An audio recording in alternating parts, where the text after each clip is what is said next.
আসসালামু আলাইকুম। আশা করি আল্লাহ তাআলার অশেষ মেহেরবানিতে আপনারা সকলে ভালো আছেন। আজকে হাজির হলাম আরো একটি নতুন ভিডিও নিয়ে।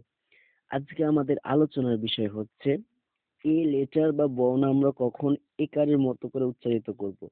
অর্থাৎ ইংরেজি কোনো শব্দে যদি আমরা এ লেটারটি দেখি তার উচ্চারণ কখন আসলে একারের মতো করে উচ্চারিত হয়। তো দেখেন কোনো কনসোনেন্টের পরে এ লেটার বা বর্ণ থাকলে এবং তারপর যদি আর ছাড়া অন্য কোনো কনসোনেন্ট একটি মাত্র কনসোনেন্ট থাকে বা ব্যঞ্জন বর্ণ থাকে এবং তারা যদি একই সিলেবল ভুক্ত হয় তাহলে এ তার আগের কনসোনেন্টের একারের মতো উচ্চারিত হয়ে থাকে।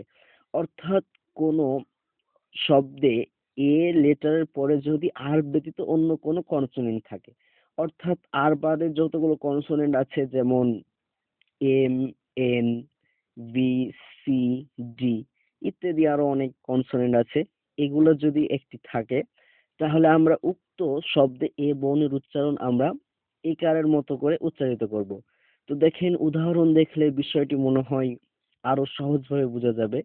দেখেন এস এবং পরে ই, আগে এ, অর্থাৎ দেখেন সি এ এস ই, অর্থাৎ এ অক্ষর আগে সি এসেছে এবং এর পরে এস ই এসেছে, কিন্তু এখানে কিন্তু আর আসেনি। এখানে যদি এস এর জায়গাতে যদি আর আসতো তাহলে কিন্তু আমাদের কিন্তু রুলসটা মিলতো না। তো দেখেন C A S E, case. Case মানে হচ্ছে মামলা। কেস অর্থ, কেস অর্থ হচ্ছে মামলা। দেখেন এখানে এ, এখানে সি এর অর্থাৎ একারের মতো করে উচ্চারিত হয়েছে। এ লেটারটি এখানে একারের মতো করে উচ্চারিত হয়েছে। আবার দেখেন সি এবং পরে ই, আগে এ, অর্থাৎ এফ এ সি ই, অর্থাৎ এখানে কি হয়েছে, এর আগে এফ এসেছে, এর পরে সি এসেছে, সি এর পরে ই এসেছে। তো এখানে কি হবে দেখেন ফেস। ফেস অর্থ হচ্ছে মুখমণ্ডল। ফেস অর্থ মুখমণ্ডল।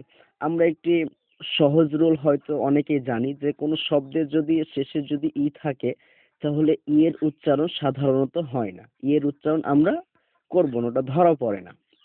তো দেখেন এ এখানে এফ এর একারের মতো করে উচ্চারিত হয়েছে, একারের মতো করে উচ্চারিত হয়েছে।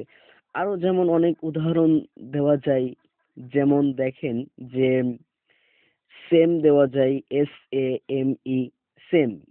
সেম দেওয়া যায়, সেম অর্থ হচ্ছে একই।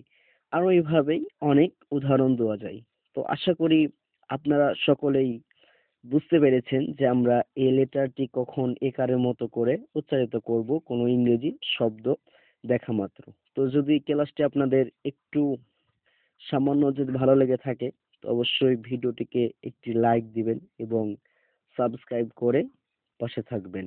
আসসালামু আলাইকুম ওয়া রাহমাতুল্লাহ।